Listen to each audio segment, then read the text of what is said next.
Gracias, Rubí. Pues nada más, bienvenidos todos. Nuevamente, gracias, Alejandro y Esther, por apoyarnos en estas tres webinars, que hoy es el tercero, que afortunadamente han sido recibidos con mucho gusto entre las organizaciones y les agradecemos mucho nuevamente su apoyo y bueno, aprovéchenlos porque tienen mucho que compartir. Muchas gracias.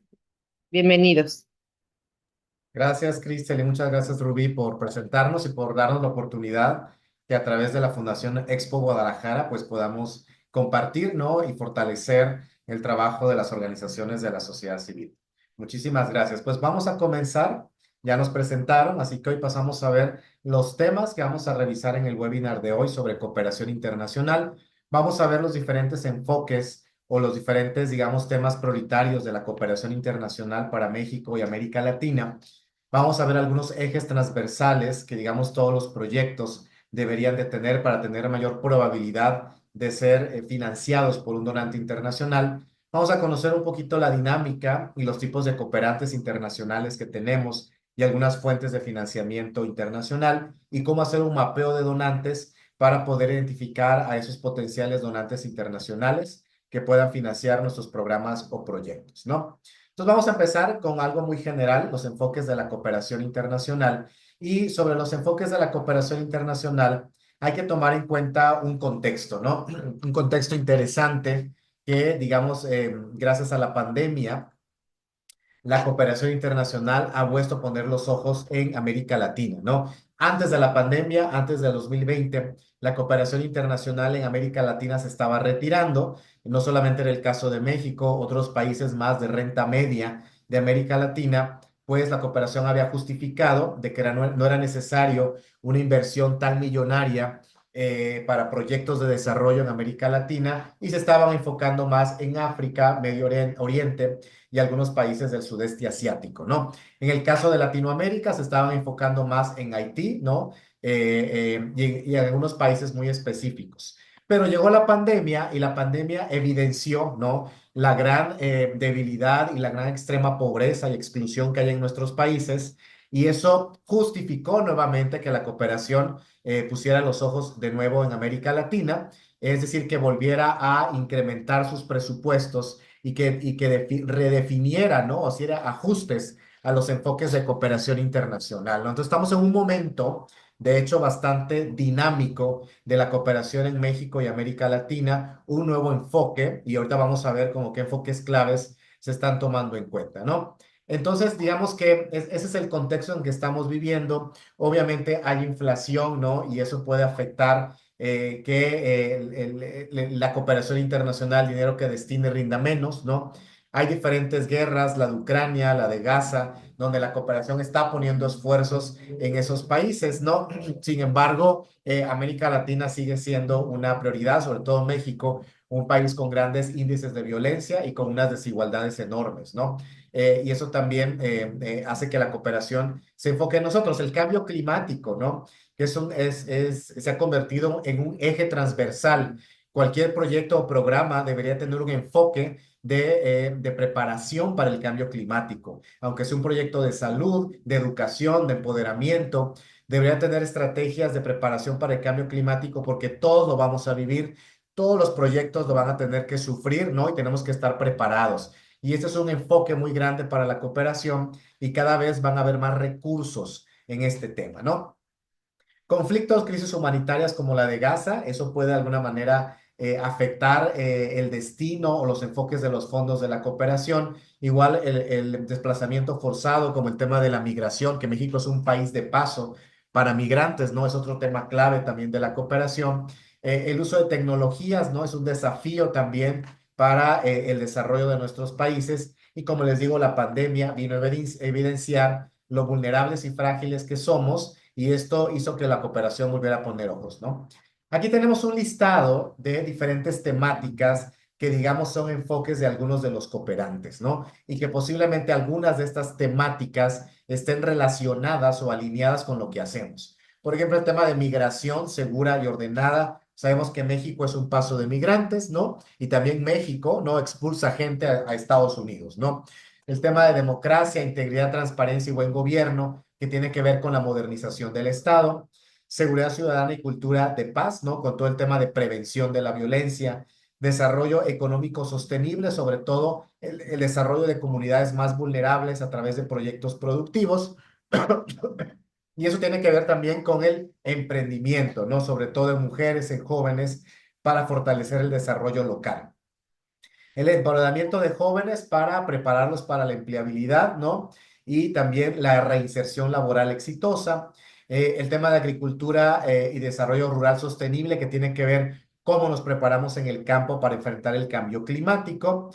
Igualdad de género, derechos humanos, derechos de la población LGBTQ y diversidad, y también de ciertos grupos vulnerables como personas con alguna discapacidad física o intelectual, adultos mayores, pueblos indígenas, ¿no?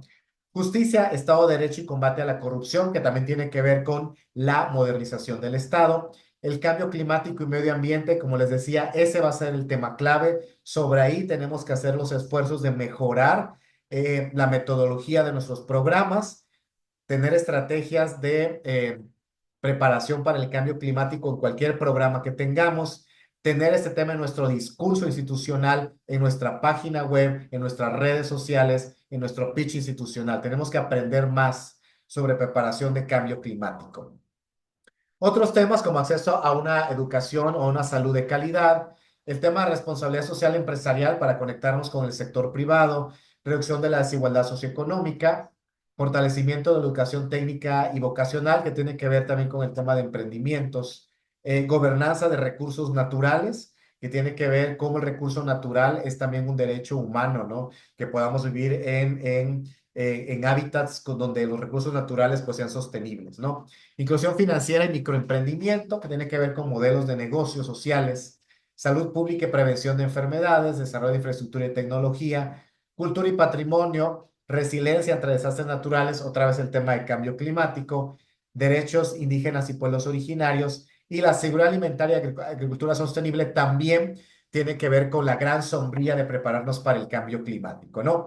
Son algunas temáticas que me imagino que posiblemente sus organizaciones trabajan en estos temas o de alguna manera hay otros subtemas que se, digamos, relacionan con estas temáticas, ¿no? Hoy le doy la palabra a Esther para que hablemos sobre ejes transversales. Muchas gracias, Ale. Buenos días, bienvenidas a todos y a todos. Eh, yo les voy a empezar a compartir el tema de ejes transversales. Bueno, ya vimos con Alejandro los enfoques, pero también algo que es fundamental es comprender qué son los ejes transversales del desarrollo internacional, porque representan pues aquellos principios y aspectos fundamentales que atraviesan todas las áreas y proyectos de cooperación.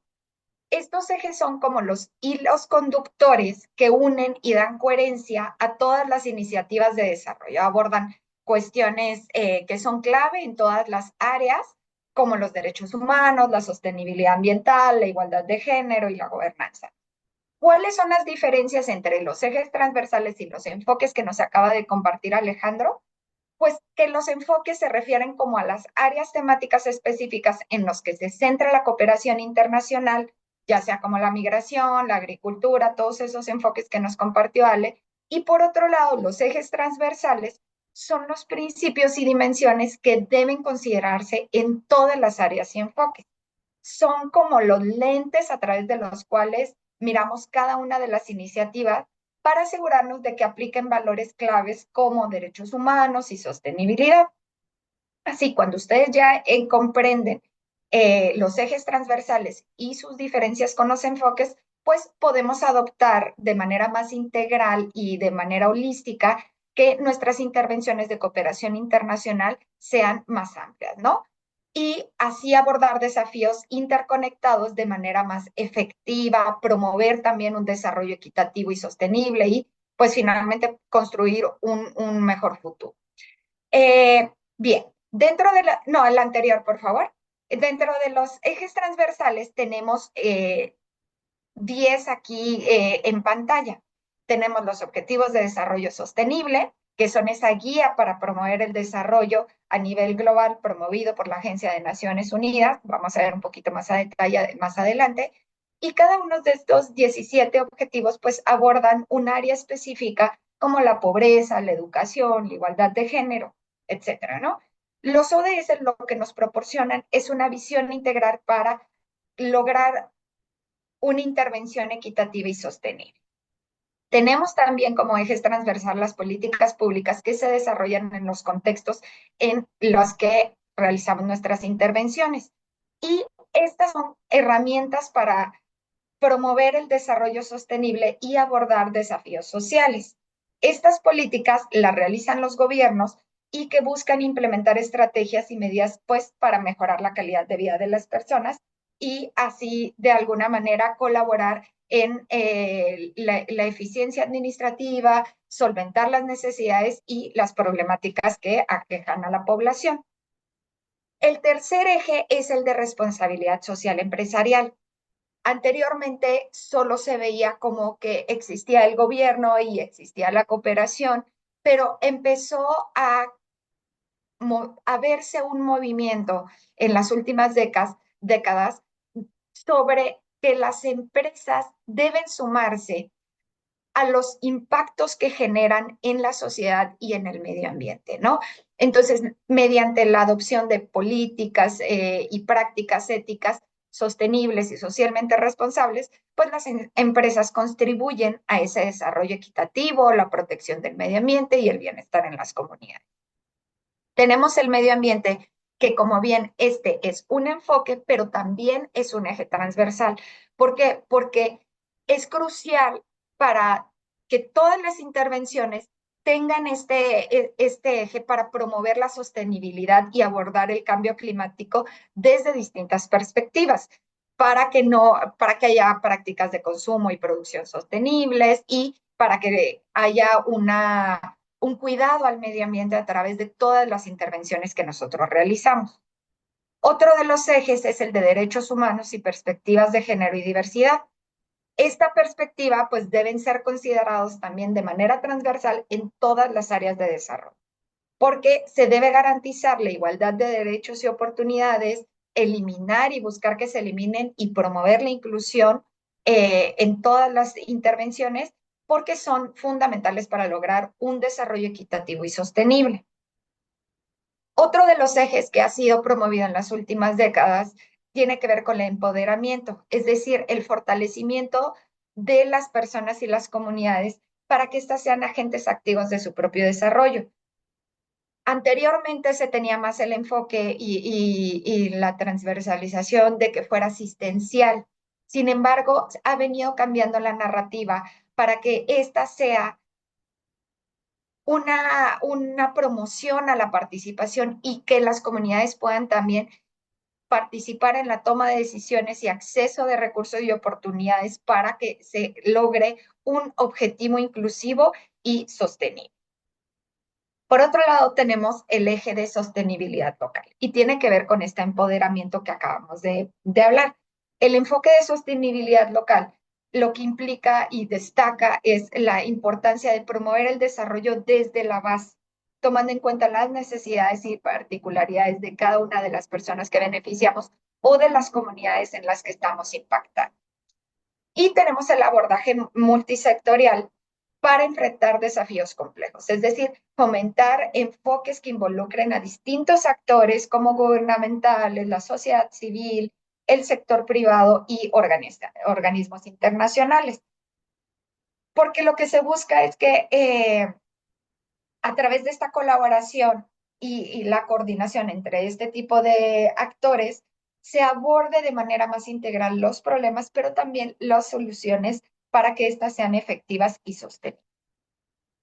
En el noveno eje transversal, lo que tenemos es una cultura de paz. Este también debe ser transversal a todos los programas y proyectos de desarrollo, es decir, fomentar valores como el respeto, la tolerancia, la justicia, la no violencia y la inclusión.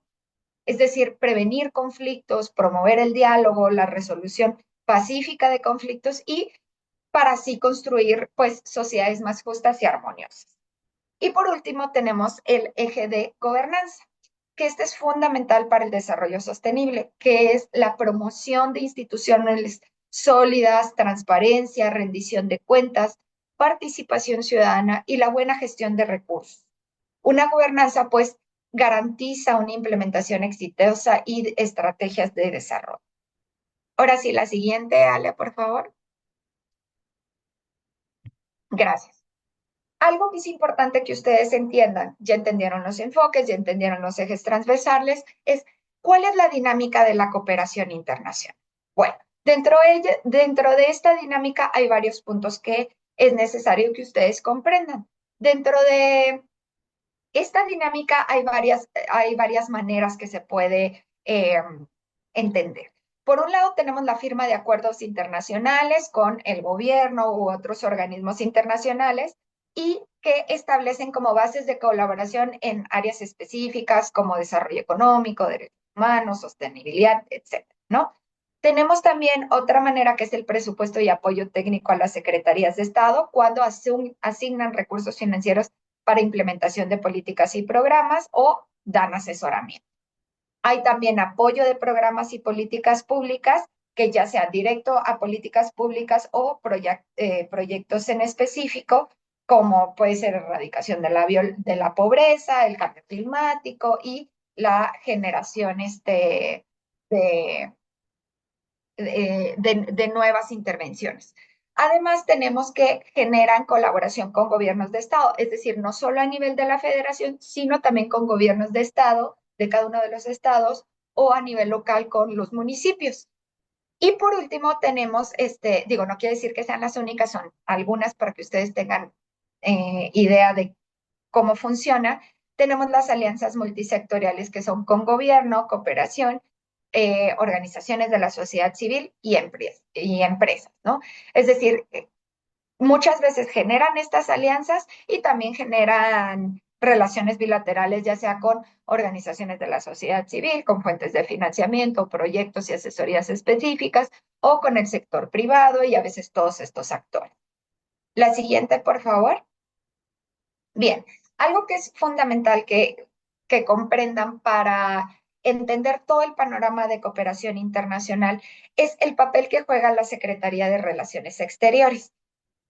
Esta es la institución gubernamental encargada de las relaciones diplomáticas y de representar a México en el ámbito internacional.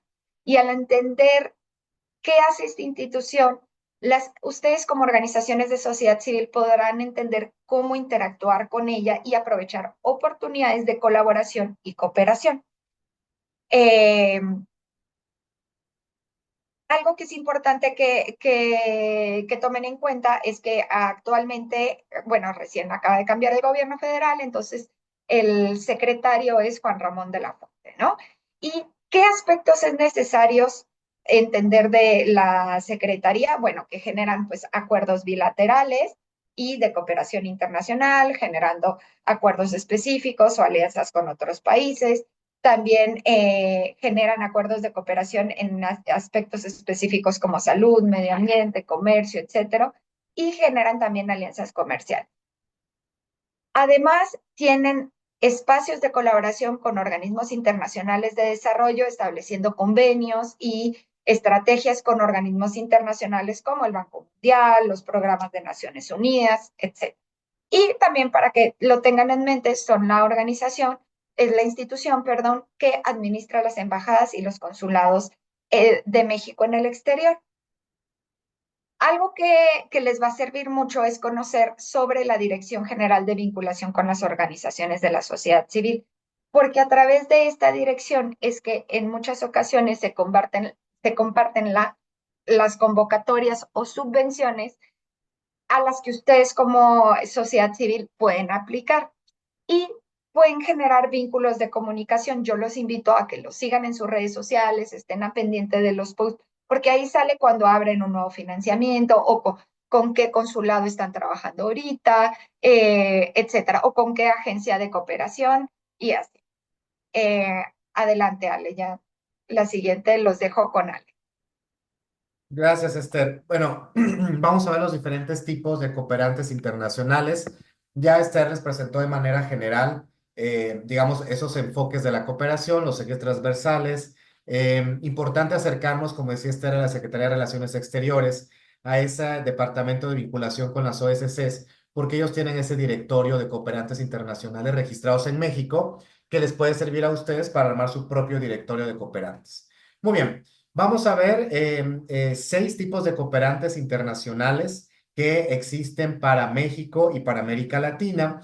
Vamos a ver quiénes son las agencias de cooperación al desarrollo internacional, las agencias de cooperación sur-sur, los bancos de desarrollo, las agencias de Naciones Unidas, las fundaciones internacionales y las organizaciones internacionales de segundo piso, ¿no? Esto les va a servir para que ustedes tengan un mapeo general de quiénes son los cooperantes, los puedan clasificar entre tipos de cooperantes y con cuáles de ellos vale la pena generar un acercamiento, ¿no? Pues voy a iniciar con el primero, que es las agencias de cooperación internacional al desarrollo, que son las agencias de los países ricos, ¿no? O conocidos como países desarrollados, que está en Europa, Norteamérica, posiblemente en parte de Asia, como Japón, como Corea, en el Oriente también, como Arabia Saudita, ¿no? Esos países tienen sus agencias de cooperación y destinan fondos a los gobiernos, ¿no? Financian proyectos de gran envergadura de millones de dólares o euros de infraestructura y desarrollo para los gobiernos. Hacen acuerdos con los gobiernos y también dan asistencia técnica a los gobiernos de los países, ¿no? Estos grandes agencias de cooperación al desarrollo también abren convocatorias y destinan fondos para organizaciones de la sociedad civil y también trabajan de la mano, ¿no? Con los objetivos de desarrollo sostenible y con algunas agencias de Naciones Unidas, ¿no? Pero digamos que estos grandes cooperantes, pues los conocemos como USAID, ICID, Unión Europea, entre otros grandes cooperantes. Como les decía, están alineados a los objetivos de desarrollo sostenible, ¿no? Sus políticas de apoyo, hacen alianzas, obviamente, y dan recursos y apoyo técnico a los gobiernos y a las diferentes carteras de Estado, ¿no? Y destinan fondos, obviamente, también a las OSCs, destinan fondos también a grandes fundaciones u ONGs internacionales de segundo piso, que estas grandes ONGs internacionales de segundo piso, como un CARE, un FHI, un Oxfam, administran esos recursos y luego los destinan a ONGs locales operativas, ¿no? Y bueno, y evalúan muchísimo, digamos, la capacidad técnica, metodológica, de monitoreo y evaluación que tengamos nosotros al momento de implementar y evaluar los proyectos, ¿no? Aquí tenemos un listado de algunas de las agencias que existen en México para la cooperación internacional, excepto, digamos, de este listado quitamos a México, porque la Agencia Mexicana de Cooperación Internacional de Desarrollo, la AMEXID, es más bien una agencia de cooperación sur-sur que vamos a ir viendo más adelante, ¿no? Pero digamos que el resto de agencias de cooperación tienen presencia en Ciudad de México, tienen oficinas, apoyan proyectos en varias partes del país, tienen como ejes prioritarios de apoyo y zonas geográficas prioritarias de apoyo. Vale la pena entrar en las páginas web de cada una de estas agencias de cooperación para que ustedes puedan conocer los enfoques de cooperación. Algunas de ellas abren convocatorias, ¿no? Le doy la palabra a Esther para que vayamos con Cooperación Sur-Sur. Gracias, Ale. Bien, continuamos ahora con la cooperación sur-sur. La cooperación sur-sur lo que se refiere es a esa colaboración entre países de desarrollo de América Latina y el Caribe, aunque se da ese modelo en otras partes del mundo, y generalmente se da para intercambiar conocimientos, experiencias, técnicas y fortalecer sus políticas públicas en el ámbito de desarrollo. Las agencias de cooperación internacional para el desarrollo juegan un papel crucial en este sentido, porque dentro de los principales objetivos de la cooperación sur-sur están el compartir conocimiento y experiencia técnica en temas de desarrollo y políticas públicas, es decir, cuando los gobiernos que tienen un desarrollo en un mismo nivel comparten cuál ha sido sus modelos de intervención y cuáles les han funcionado, incluso cuáles no, para que los otros países puedan implementarlos o tropicalizarlos a su manera, ¿no? En ese sentido, también buscan el fortalecimiento de sus políticas públicas para el desarrollo y así pueden generar mejoras en sus estrategias en el momento de abordar los desafíos o las problemáticas que aquejan a la sociedad. También promueven espacios de integración regional en América Latina y el Caribe. La cooperación sur-sur fomenta la unión y la solidaridad entre los países, creando pues oportunidades para trabajar en proyectos y programas que beneficien a todos. Reciben también fondos de la cooperación internacional para implementar estos proyectos. Algo que es importante conocer es la cooperación triangular. Dentro de este enfoque de sur-sur aparece este tipo de cooperación y que es un enfoque colaborativo que involucra a un país rico, a un país en renta media y a un país receptor y abordan distintos desafíos para el desarrollo. En este modelo, pues el país rico brinda recursos financieros y conocimientos técnicos, el país de renta media aporta su experiencia y capacidades y el país receptor del recurso se beneficia de la asistencia adaptada a sus necesidades, ¿no? Algo que es importante destacar es que en la cooperación sur-sur, los países receptores también pueden convertirse en proveedores, ya sea asistencia técnica o conocimiento en áreas específicas, ¿no? Y a diferencia de la cooperación triangular, la cooperación sur-sur se centra en la colaboración directa entre países de desarrollo en una sola región. La cooperación triangular, pues lo que involucra es una alianza de un país desarrollado, país de renta media y país receptor, como lo expliqué. La siguiente, Ale, por favor.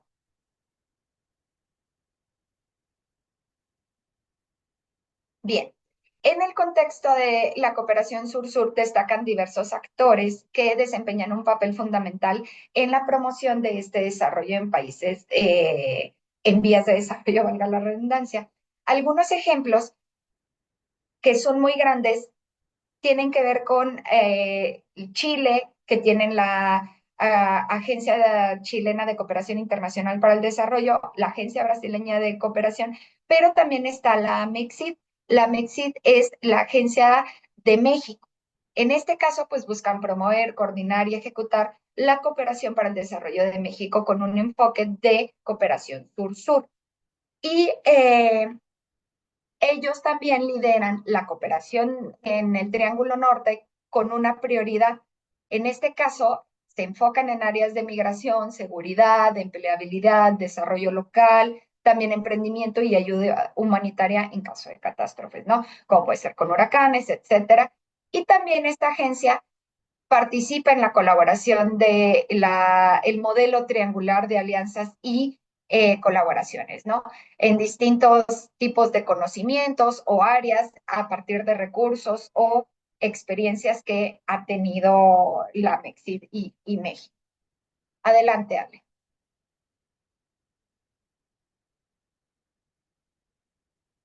Muy bien, bueno, pasamos con el tercer tipo de cooperante que son los bancos de desarrollo. Los bancos de desarrollo son, por ejemplo, el Banco Mundial, ¿no? O Con el el Banco siguiente punto los Interamericano. dejo con Ale. Gracias. ¿Sí me escuchan? ¿Sí me escuchan bien? ¿Sí me están escuchando? Creo que tengo una conexión inestable, pero espero que me escuchen. Bueno, les comentaba, los bancos de desarrollo son estos bancos que financian grandes proyectos de los gobiernos. Normalmente un banco de desarrollo tiene alianzas directamente con los gobiernos, se firman contratos No, de se oye muy cooperación. cortado. Soy cortado, entonces le voy a pedir a Esther que mejor sí continúe porque tengo mal internet. Esther, si tú puedes continuar, por favor.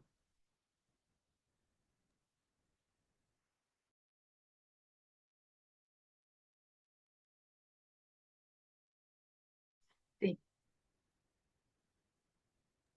Esther, ¿me Sí, se escuchas? escucha muy cortado, Alejandro. Sí, Para Esther, tú continuar. podrías continuar porque tal vez es mi Sí, internet.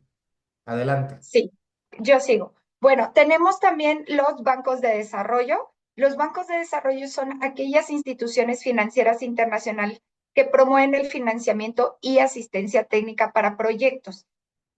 Estos bancos, pues, generalmente vienen de países de renta alta, grandes empresas, y su objetivo es impulsar el crecimiento económico para reducir la pobreza o promover el desarrollo sostenible.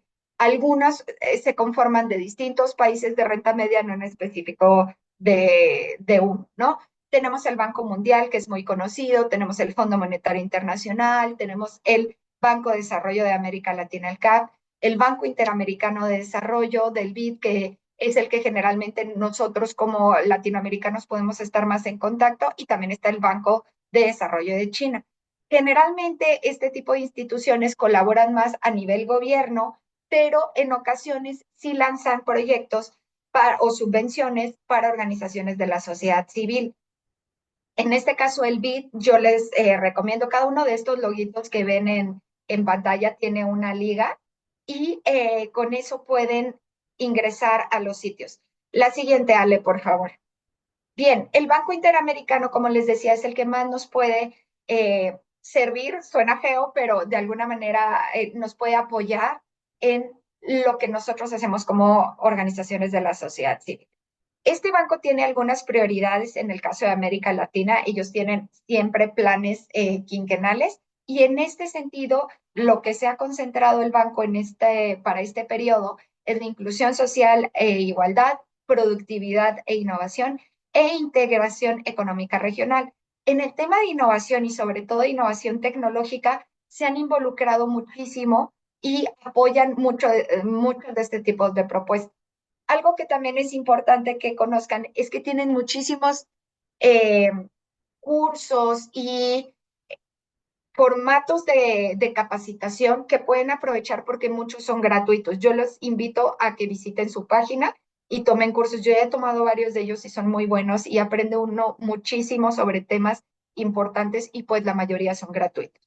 ¿Qué temas transversales trabaja el banco? Pues tiene equidad de género, inclusión y diversidad, cambio climático y capacidad institucional y Estado de Derecho. Estos ejes transversales, si se dan cuenta, les hacen sentido con los que yo les explicaba de manera general. La siguiente, Ale, por favor. Bien. El cuarto tipo de actor dentro de la cooperación internacional son las agencias de Naciones Unidas. Este es un ente técnico en el desarrollo internacional, así como los temas cruciales que ha abordado las Naciones Unidas en el tema de la Declaración Universal y la Carta Magna de los Derechos Humanos, pues también promueve los Objetivos de Desarrollo Sostenible de la Agenda 2030 y acuerdos como el de París en materia ambiental, entre otros. Esta institución pues fue fundada en el 1945, y pues tiene un papel fundamental en la promoción para promover la paz, la seguridad, la justicia y el desarrollo en todo el mundo. Dentro del marco de Naciones Unidas, tiene distintas agencias. Las agencias de Naciones Unidas son entidades especializadas del sistema que brindan asesoramiento técnico y apoyos a gobierno u organizaciones de la sociedad civil en la implementación y evaluación de políticas públicas. Estas agencias trabajan en colaboración con gobiernos, con el sector privado y con el sector social, y además interactúan de distintas maneras, ya sea con alianzas o de manera bilateral. También tenemos un gran listado de estas agencias. ¿Podemos poner la siguiente, Ale, por favor? Estas agencias son algunas, hay más, porque es un listado bastante extenso, pero incluso todas estas tienen una liga a la que pueden acceder.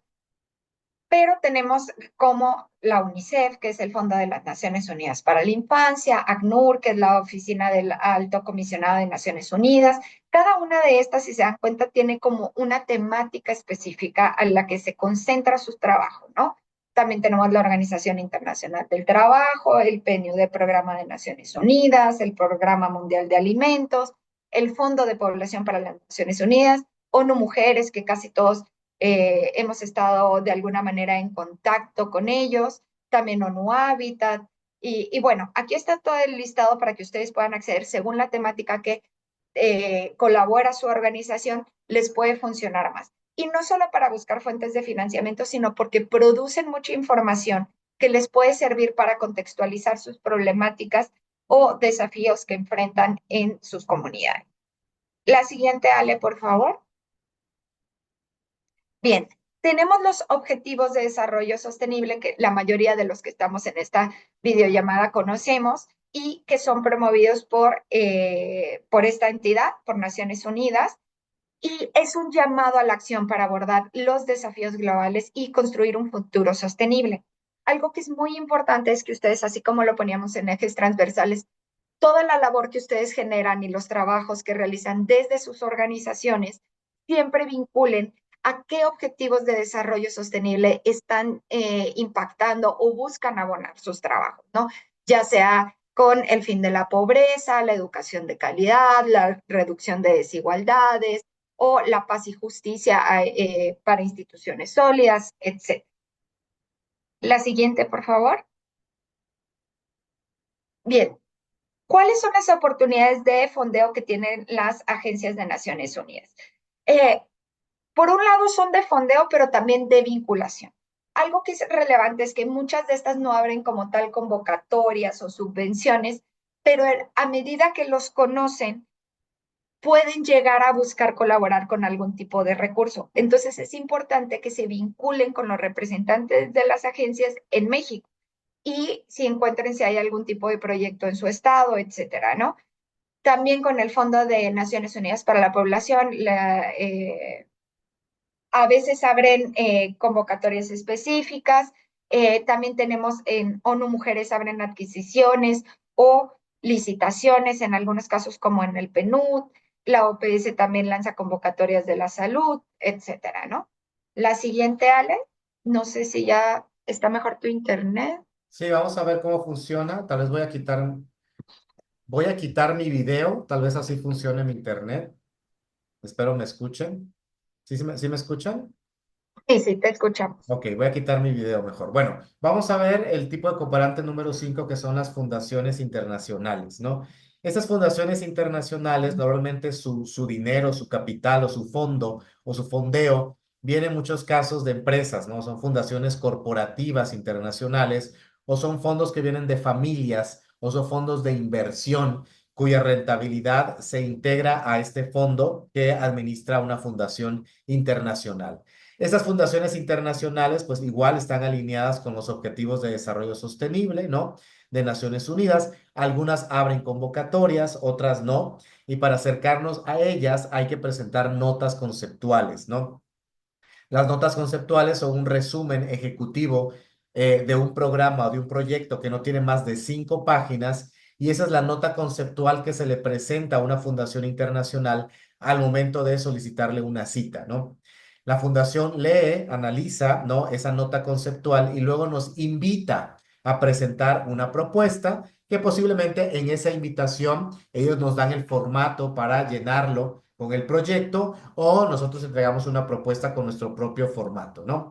Al igual que cualquier cooperante internacional, pues ellos evalúan mucho todos los procesos de diseño, monitoreo y evaluación de los proyectos, que estén estructurados bajo marco lógico, que tengan una teoría del cambio, que tengan buenos indicadores cuantitativos y cualitativos, tanto de resultados como de impacto, que sistematice lecciones aprendidas, entre otros temas claves que digamos son entidades muy sofisticadas a nivel técnico como cualquier otro cooperante internacional, ¿no? Aquí poseemos un listado de algunas de las fundaciones internacionales más grandes. La verdad es que hay miles de estas fundaciones, ¿no? No son las únicas. Y existe una página web que más adelante se las vamos a presentar que se llama Foundation Center, donde están integradas, ¿no? Hay un directorio de miles de fundaciones internacionales, la mayoría en Estados Unidos, para que ustedes hagan su propio mapeo de estas fundaciones, ¿no?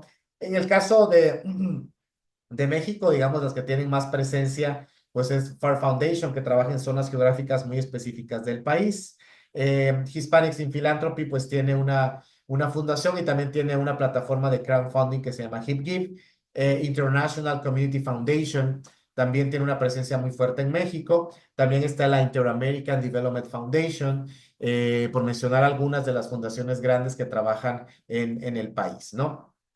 Bien, le doy la palabra hoy a Esther de nuevo. Gracias, Alejandro. Bueno, vamos a continuar con el último grupo de este tipo de actores de la cooperación internacional. Estas son las organizaciones internacionales de segundo piso y son organizaciones humanitarias y de desarrollo que operan de manera alineada con los objetivos de desarrollo sostenible y se enfocan en áreas específicas de la cooperación, ¿no? Estas organizaciones también son conocidas como entidades no gubernamentales, como lo tenemos aquí como asociaciones de la sociedad civil, por decir así, y tienen un alcance global, se dedican a la promoción y defensa de los derechos humanos, también a la justicia social y paz en todo el mundo. Estas organizaciones colaboran directamente en la ejecución de proyectos y establecen alianzas con organizaciones de la sociedad civil para implementar sus iniciativas, pero también en colaboración técnica y de algún otro tipo de recursos. Gestionan fondos de grandes cooperantes como del Banco Mundial, de los otros tipos de actores que vimos, el BID, de USAID, la Unión Europea, y establecen alianzas estratégicas también con secretarías de Estado y gobiernos locales. Una de las funciones claves de este tipo de fundaciones internacionales de segundo piso es la distribución de fondos a organizaciones de la sociedad civil y organismos, a organizaciones de la sociedad civil, perdón, y gobiernos a través de licitaciones, en el caso del gobierno, o convocatorias con la sociedad civil. También algo que supervisan y evalúan es la implementación de programas eh, y eh, y proyectos para garantizar que realicen de manera oportuna y efectiva los proyectos de los cuales están siendo implementados. Estas suelen asociarse de distintas maneras, ¿no? No solo en la evaluación y monitoreo, sino también con grandes subvenciones y con otros corporativos. ¿Puedes pasar a la siguiente, Ale, por favor? Algunas de estas organizaciones internacionales de segundo piso son como Oxfam, que es una organización internacional que trabaja en la lucha contra la pobreza y la desigualdad. Ellos implementan muchos programas y proyectos enfocados en empoderar las comunidades vulnerables, promover cambios de políticas globales y trabajan mucho el tema de la justicia social. Tenemos también Amnistía Internacional, que es otro ejemplo de organizaciones que se dedican a la defensa de los derechos humanos en todo el mundo, ¿no? Aquí cada una de estas tiene su liga, pueden consultarles, aquí les dejamos un ejemplo, pero tenemos también Counterpart International, etcétera, ¿no? Y los dejo con Ale. Gracias, Esther. Bueno, pasamos hoy a los pasos para hacer un mapeo de las fuentes de financiamiento, es decir, cómo hacer este mapeo para encontrar a los donantes internacionales, ¿no? El primer paso o lo más importante es prepararnos desde casa a nivel interno, ¿no? Tenemos que generar una nota conceptual de cada uno de los programas o proyectos que yo le quiero presentar a un donante internacional. Como les decía, la nota conceptual es un resumen ejecutivo de no más de 5 páginas de un programa o de un proyecto que yo le voy a presentar al donante a través de una convocatoria o a través del acercamiento con una cita, ¿no? Con ellos. Ahora también a nivel interno tenemos que prepararnos porque en nuestra página web lo ideal es que haya una nueva sección que diga alianzas internacionales o alianzas con cooperación internacional, donde ustedes puedan subir información sobre qué tipo de donantes internacionales tienen. Ahí pueden subir las notas conceptuales de cada uno de los programas o proyectos de la organización y pueden de alguna manera generar un lenguaje de comunicación más enfocado a la cooperación internacional, tocando temas más técnicos, ¿no? En esa sección pueden presentar el impacto que han generado sus programas o proyectos, cuáles son los resultados cuantitativos y cualitativos más relevantes de cada programa o proyecto, quiénes son esos aliados estratégicos, ¿no? Igual eso también lo puedo compartir yo a través de las redes sociales, ¿no? Es decir, que en mi material de comunicación tengo que tener material específico o especializado para acercarnos a este sector, porque no es lo mismo hablarle a un cooperante internacional que hablarle a una empresa o hablarle a un individuo, ¿no? Y bueno, importante también hacer un mapeo de convocatorias, de aliados estratégicos y de potenciales donantes a través de los siguientes pasos, ¿no? Entonces, importante es armar notas conceptuales, luego el donante me va a invitar a presentar una propuesta o yo voy a presentar una propuesta a través de una convocatoria. Digamos que esas son las opciones que existen con la cooperación internacional. ¿Qué debo de tener para buscar, qué debo de tomar en cuenta, ¿no? Para armar para prepararme para una convocatoria, ¿no? O para acercarme con un donante internacional. Pues tengo que crear la nota conceptual del proyecto, ¿no? Esa nota conceptual, como les digo, no tiene que tener más de 5 páginas y puede tener esta estructura de contenidos que vemos aquí en pantalla, ¿no? Prácticamente es como un resumen de la estructura de un marco lógico.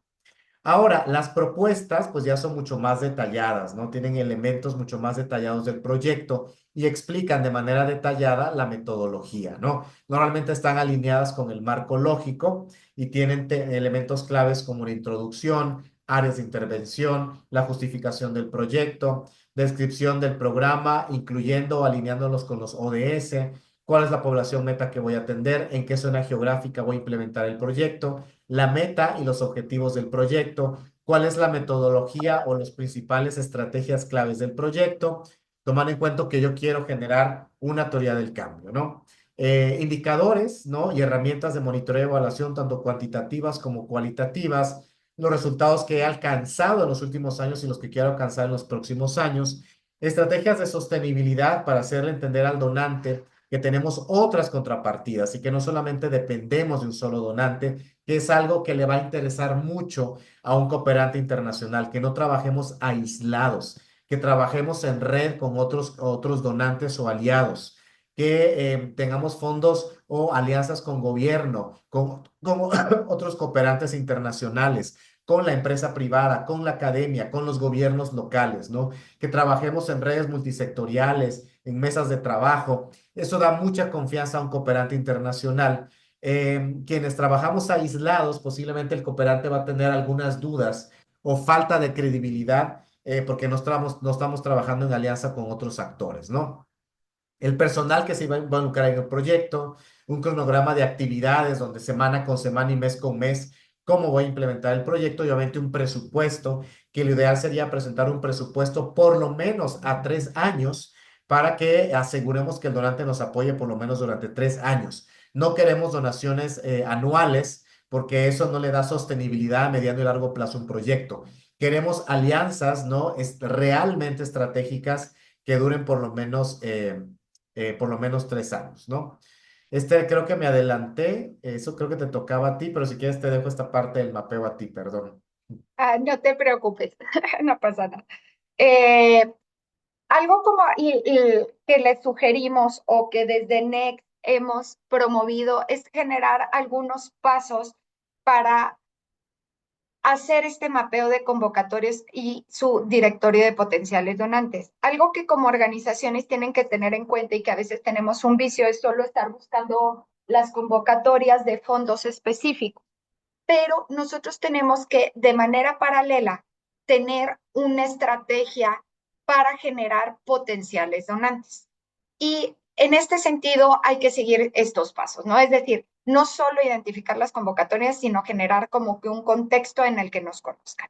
Y por ello nosotros les recomendamos que siempre inicien por la Secretaría y Ministerio de Relaciones Exteriores para que los pueda llevar a aquellas organizaciones o organismos que tienen que ver con los temas que ustedes abordan. Luego también identificar el contacto de Pacto Mundial. Pacto Mundial es la agencia de Naciones Unidas que trabaja con el sector privado y generalmente son empresas que generan proyectos o distinto tipo de apoyos para organizaciones de la sociedad civil o gobiernos. Tienen una estrategia de sostenibilidad o programas de responsabilidad social empresarial. Luego también les recomendamos identificar el contacto del Banco Interamericano, que era el que ya les explicaba yo, que Ale incluso les puso una de las iniciativas que tienen, y ver cuál es la persona que está a cargo de las relaciones con la sociedad civil en el país que estamos, en este caso es México. Luego identificar a las agencias de Naciones Unidas, aquel listado que vimos, cuáles pueden ser el tipo de agencia que podemos colaborar según el tema que ustedes estén abordando en sus intervenciones. Luego, identificar las embajadas y agencias de desarrollo, aquellas que tienen de manera abierta espacios de colaboración con las organizaciones de la sociedad civil y que también publican subvenciones o convocatorias a las que pueden aplicar. Y luego se pasan a el tema de identificar fundaciones internacionales, que ya veíamos algunos listados, o ya sea con fundaciones internacionales o instituciones de segundo piso. Y por último, pues identificar convocatorias internacionales basados en estos actores que acabamos de revisar. La siguiente, Ale, por favor. ¿Dónde debemos buscar las convocatorias? Bueno, les dimos un como guía de los pasitos, pero nos van a decir, oye, pero es que estarme metiendo a cada una de esas puede ser un poco más tardado, que de igual manera nosotros les recomiendo que los hagan ya que hayan identificado con cuáles podrían trabajar por las misiones y objetivos que se plantean estas organizaciones. Pero por otro lado, también pueden buscar en repositorios donde publican ciertas convocatorias y subvenciones. Algunas de estas tienen acceso gratuito y algunas te limitan algunas cosas si no pagan, pero nosotros les recomendamos, si son organizaciones que constantemente están buscando fondos, a veces funciona mejor pagar y no son costos exorbitantes, por así decir, sino son a veces cifras no tan altas que pueden costear las organizaciones. Tenemos a devex.org, Funds for NGOs, que esta de Funds for NGOs tiene un buscador avanzado si tienes de paga que te da muchísima información. Está Nodoka. Nodoka tiene la versión gratuita, puedes ver bastante de las convocatorias, yo les invito a que se metan. Ya si quieres ampliarlas, si tienes que pagar, pero con lo que tienen en la versión gratuita, funciona perfecto. Tenemos también Idealist, Gestionándote, Development.aid.org, Terraética también publica muchísimas y Racy también.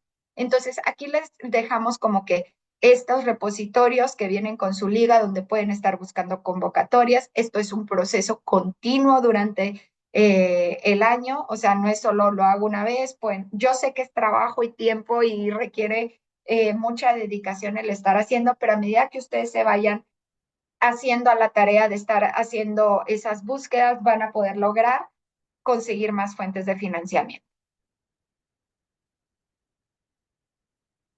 Muy bien, pues bueno, más bien agradecerles su participación y su atenta escucha. Gracias por las preguntas que han puesto en el chat, que yo más o menos algunas las he ido respondiendo. Preguntaban en el chat, por ejemplo, qué pasa con el China.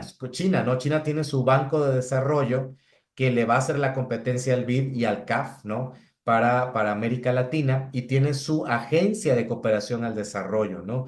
China cada vez tiene más presencia en México, ya no digamos que vemos muchos carros de marca china, ¿no? Y muchas empresas chinas invirtiendo en el país. Por lo tanto, China ya es un aliado o digamos un ente que negocia con el gobierno de México, por lo tanto cada vez va a tener más presencia. Yo les invito a que visiten el sitio web del Banco de Desarrollo de China y el sitio web de la Agencia China de Cooperación al Desarrollo, ¿no? Porque querramos o no, van a tener presencia en el país, ¿no? Solamente comentarles eso porque creo que había una pregunta. Y bueno, es un espacio para preguntas. Aprovechemos ahora. Si quieren abrir su micrófono, yo les puedo dar acceso. Levanten su manita y les doy acceso para que abran su micrófono.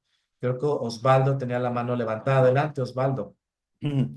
Gracias, súper interesante todo lo que nos comparten. La pregunta que yo tengo es, todas las asociaciones civiles anhelamos buscar fondos internacionales.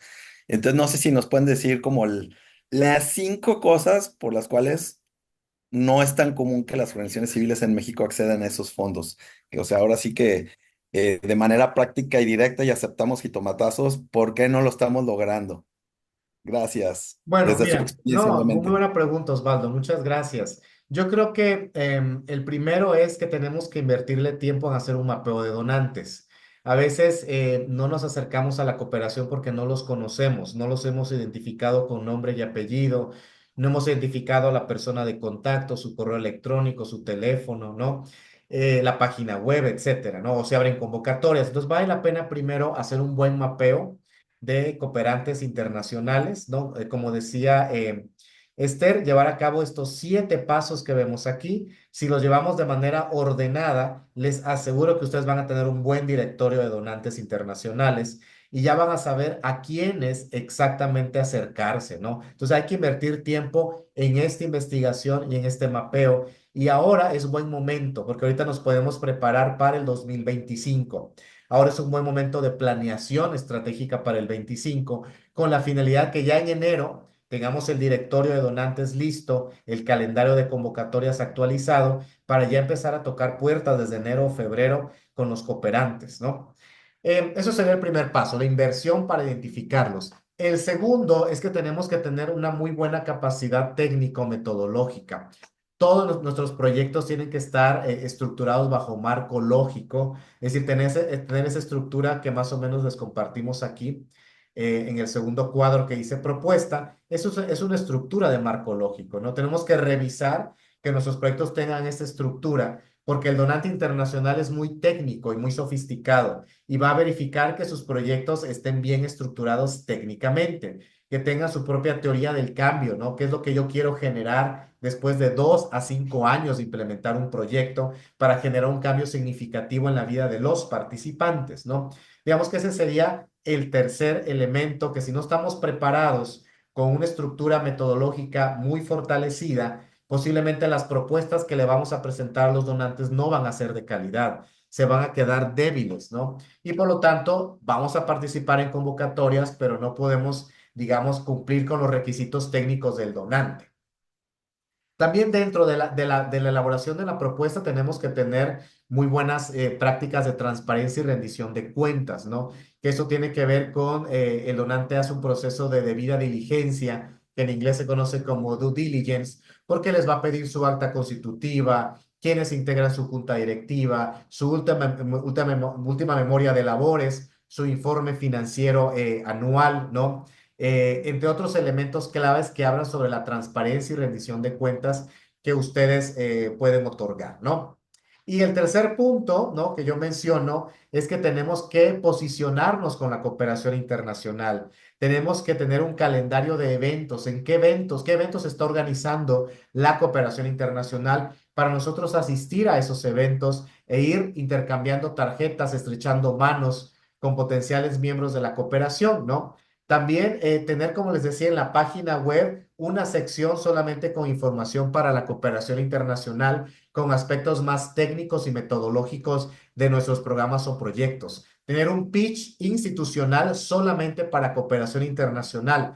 Como yo oralmente le voy a comunicar a un cooperante lo que hacemos para captar su atención durante una cita, durante una ponencia, un evento o durante, digamos, participación, una red de trabajo, mesas multisectoriales. Es decir, tenemos que armar toda una estrategia de comunicación enfocada a cooperación internacional para estar en la jugada, para estar en la dinámica de los cooperantes, ¿no? Ricardo, sí, adelante. Mm, Bueno, primero que nada, un gusto saludarlos. Muchas gracias por su ponencia, estuvo muy bien organizada, muy claro todo.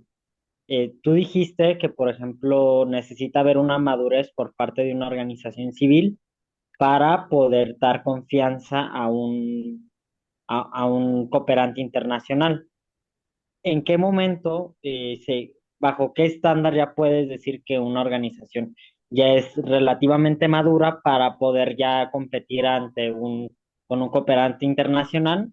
Porque, por ejemplo, yo estoy en una asociación que es Unidos por la Mejora, pero es relativamente, llevamos pocos meses, pero sí buscamos, por ejemplo, buscar una cooperación, primero una consolidación regional, ampliarnos un poquito al panorama nacional y después generar Ujú.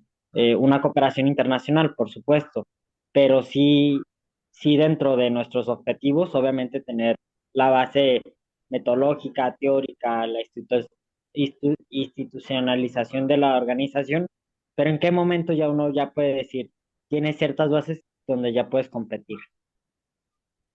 No sé, Esther, si quieres contestar o le comento yo. ¿Voy yo? Bueno, algo importante, Ricardo, mucho gusto, es que tienes que tener impactos registrados o resultados concretos registrados. Es decir, tienes que tener una buena evaluación de tus programas o proyectos. Eso le va a interesar a un cooperante. Si yo no le puedo presentar al cooperante evidencias de los resultados e impacto que ha generado mi proyecto en la vida de los participantes, posiblemente no me va a financiar, ¿no? Entonces yo le tengo que presentar un proyecto que ya ha generado impacto por lo menos durante 3 años. Recordemos que el impacto lo medimos después de 3 años de implementar un proyecto y los resultados los medimos de manera anual. Entonces al donante le va a interesar mucho que tengamos resultados anuales y impacto a mediano plazo, por lo menos, ¿no? tanto resultados o impacto a nivel cuantitativo, a nivel numérico, número de participantes, cuántos fueron hombres, cuántas mujeres, cuántas comunidades, ¿no? También impactos o resultados cualitativos que tienen que ver con nuevas prácticas, conocimientos, habilidades aprendidas por los participantes del proyecto.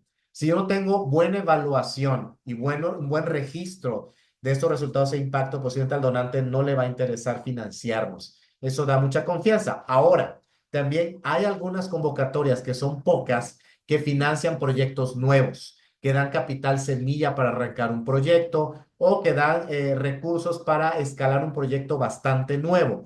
Pero esos financiamientos son más, digamos, más limitados, más pequeños. La mayoría de los financiamientos van a ser para proyectos que ya hayan generado impacto y que quieran crecer, escalar o pasar a otras zonas geográficas, ¿no?